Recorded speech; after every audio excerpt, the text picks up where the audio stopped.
Hello everyone, today we're going to talk about isotopes and what makes an atom different if you do have an isotope. So in this video you will need a periodic table, okay, so make sure you have one handy. If you need a calculator, go and grab one too, but more importantly make sure you have that periodic table handy with you. So first of all, what is an isotope? Okay. So you have to think of an isotope as another version of yourself. So if you were going to take yourself and kind of like, photocopied yourself, 3D printed yourself, it's the outside of you is the same. So think of it kind of like the electrons, but on the inside is different. Okay, everyone inside of them, regardless if they're a twin, triplet, quadruple, just like fingerprints, DNA, you're all different. Okay, so the outside looks the same, inside's different. Okay, so no atom only has like one version of himself. Even hydrogen, the lightest element in the world, still has another version of himself. He actually has 3 versions of himself. An isotope, like I said, it's just a different version, but it's the same element. Okay, what's the same? There's a couple things that are same and different. It's very important that you see the difference between it. What makes them the same is the element has to still be the same. So if it's carbon, it still has to stay carbon. So the name is the same, the symbol's the same, and the atomic number, the atom's number, is the same. And as we already talked about in another video, what identifies who an atom is, it's the protons. So the protons are the same, and the atomic number is the same. And also the electrons would be the same. Okay? And you can even add that to your video too, so number of protons. Also, number of electrons would be the same too. What's different is what's on the inside. So on the inside, you have your protons and you have your neutrons. So remember, in your atom, okay, you have your little tiny little, you have your little tiny little nucleus right there, and your nucleus has protons and neutrons. And then outside, roaming around the nucleus, not outside the atom, but on the outside of the nucleus, you have your electrons. Okay. So if the protons are the same, the electrons are the same, well, there has to be something else about the atom. The third subatomic particle has to be different, and that's the neutrons. So what is different is the neutrons. And remember, when you add these two numbers up together, protons plus neutrons equals the mass. So when you take this mass number, protons plus neutrons, we already know neutrons are different. And what affects the mass number? It's those neutrons. Okay? So let's look at a couple examples of isotopes. As you see, hydrogen, the lightest atom in the world. Hydrogen has 3 versions of himself. Hydrogen has 1 proton. Okay? So if you look at the periodic table, hydrogen symbol, if you had a periodic table in front of you, hydrogen symbol, capital H. And atomic number is 1, so that means I have 1 proton. And I also know I have 1 electron, because protons and electrons equal each other if the atom's neutral. Okay? And as you see in this very first one, there's no neutrons. Hydrogen is the only element, naturally, that doesn't have a neutron, and that's okay. As long as the protons and electrons equal each other, the atom is neutral. Okay? So that means the mass number is all on this guy, because there is no neutrons. So the mass of this hydrogen isotope right here is a mass number of 1. This different version of hydrogen has 1 proton and 1 neutron. So if I add those two numbers up together, that's the mass number. So the mass of this hydrogen isotope is 2. But I still have 1 proton, and that's still the atomic number, and that's still the electrons. Okay? So notice even in this third isotope, protons never change. And that has to make sense to you because protons identify who the atom is, and it's hydrogen. But the neutrons do change. So now this time the neutrons, being 2 and the protons are 1, I have 3. That is my mass number. Okay? Every element has another version of itself. It could be 2, it could be 3, it could be 14, 20. It just depends on who the element is. Okay, so no point to memorizing all the different versions. If I give you an example of like somebody like carbon, And these are just 3 isotopes of carbon. Like I said, carbon has about 14 different isotopes, so 14 different versions of itself. Then you just need to be able to answer the questions that go with it. So carbon has several isotopes, and what distinguishes it is the mass number. So as you see down here in the bottom, you got 12, 13, 14. And remember when you write a symbol, okay, so whoever that mysterious symbol is, the number on top is the mass number, so we call that the superscript. And remember, you write these numbers on the left side of the symbol, and then you have a bottom number called the subscript, and this is the atomic number. Okay? Now, if the symbol is carbon, this atomic number can't ever change. It has to be the same no matter what isotope of carbon you're talking about. But what's going to change is that guy. Okay? So as you see, carbon 12, 13, and 14, I want to talk about this type of isotope notation. So this is called symbol notation. Isotope notation has to do with how the mass changes. Okay? So it's a very simple rule. You just list the element and put like a little hyphen, a little dash, and the mass number in back of it. You could write it this way with the name, or you could even write it with the symbol. So I always ask students, what's that 12 mean? Before we even go over the lecture. And they're like, well, that's the protons. That's the atomic number. And then we look at our periodic table, and I'm like, well, no, it's not. I mean, carbon says 6. I mean, shouldn't that have been a 6? And they're like, well, that's a typo. No, it's not. It's not a typo. Rodriguez don't make mistakes. That carbon 12 is the mass number. It's not the atomic number. So you could even write the symbol like this with the little 6 on the bottom for the atomic number. But the number after the name, that's the mass number. So if I had carbon 12 or carbon 13 or 14, notice the 6 on the bottom is the same. The atomic number is the same. Also, the protons and electrons.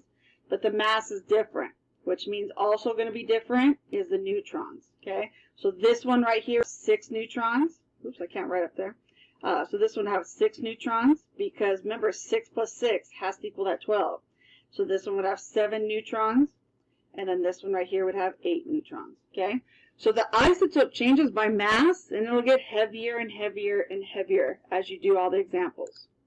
As we looked at another example in a video, I mentioned that chlorine has 2 isotopes of each other, chlorine 35 versus 37. So notice the masses are different, but the 17 is still the same because that identifies who the element is. So chlorine 35, that 35 is the mass number, and chlorine 37, that is his mass number. And if we wanted to figure out how many protons and neutrons, we already know that calculation by now. I think it's been kind of beat into our head. When we add these two numbers up together, it has to equal that mass number. So let's do a little example of proton, neutron, electrons. We kind of got a little sneak peek of 2 slides right before this. So if you have these 3 symbols of carbons, protons, neutrons, electrons, and if I want to write the symbol notation to it, okay? So protons, well, that's the atom's number. And so we know that this number, regardless, as long as the element doesn't change, it'll always be the same number. And because the atom is neutral, these 2 numbers, because the atom is neutral, these 2 numbers will always be the same too. Ooh, that's kind of evil, writing those 3 6s right there. And the neutrons, we know it's a simple calculation for neutrons. The mass number equals protons plus neutrons. So protons plus neutrons equal the mass number. So I know that the mass is 12. So some students think about, well, can't you just take 6 and then 13 minus 6 and 14? Sure, that's what you do. So this right here, you'd have 6 neutrons. 13 minus 6 is 7. And then 14 minus 6, you'd have 8. Okay? So remember symbol notation. When you write a symbol notation, it's the symbol with the 2 values on the left side of the symbol. But when you do isotope notation is when you have the element name and a number in the back of it. And remember what that number represents. That's the mass number. You can even write the symbol with the mass number. So right here, I know it's carbon. And this mass right here is 12. So I'm going to put a little hyphen in 12. When you write the element name, you don't have to capitalize the name, but you do have to make sure the symbol is proper. So then right here I have carbon 13, and we have carbon 14. Okay? So So very, very simple on how you do isotope notation. Let's do a couple of sample problems with this. As you're doing these practice problems, pause it, figure it out yourself, and then unpause it, check the answer. So I kind of did a little cutoff of a periodic table, but I know you guys will always have a periodic table near you. Circle which of the following are isotopes. Okay? So remember with an isotope, same element, same atomic number, same protons. So when I'm looking through this, obviously X, there's no element X on the periodic table, it's just a random, because I want to know who this element is. So I just put an X. But with the symbol notation, that bottom number down there, that's the atomic number. And if it's an isotope, they have to be the same number. So I'm looking through this, 20, 18, 20, 19, 20. Well, I know right here, these 20s, these are my atomic numbers. And my atomic number is identified by those protons. So I know these three isotopes, these three examples, these are isotopes of each other because the protons are all the same. These two are not because you have 18 protons and that's a different element from 20 or 19 versus 20. So these three are my isotopes of each other. And then I just look at the periodic table to find out who is Mr. 20. And he's right there. So this mysterious element is calcium. Could you explain why two examples are either isotopes or not isotopes? So pause the video, try it yourself, and then come back and check your answer. If you have sodium 23 versus 11 and sodium 24 versus 11, are these isotope pairs or are they not? So first of all, with an isotope, okay, what's the same? Well, the same is, just kind of make a list, you have same atomic number, same protons, electrons, heck, the atom is the same, the element is the same.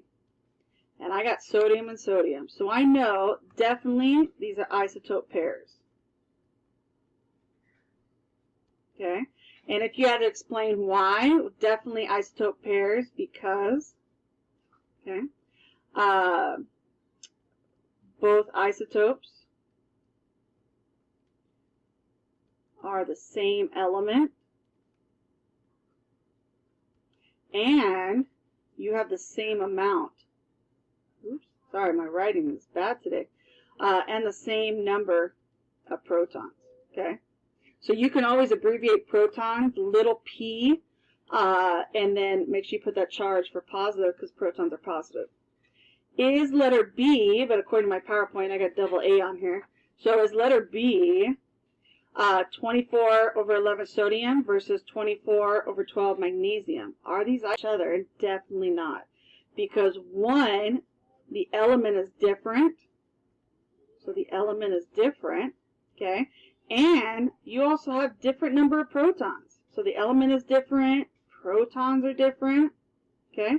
It doesn't matter if this mass is the same, 24, 24, that's great, okay? But that just means you have the same neutrons, but the protons are different because the elements are different. So definitely not isotope pairs. Okay? So I hope you see the difference between figuring out is somebody a pair of another or is an atom not a pair of another atom. So always check that the element is the same and the protons are the same.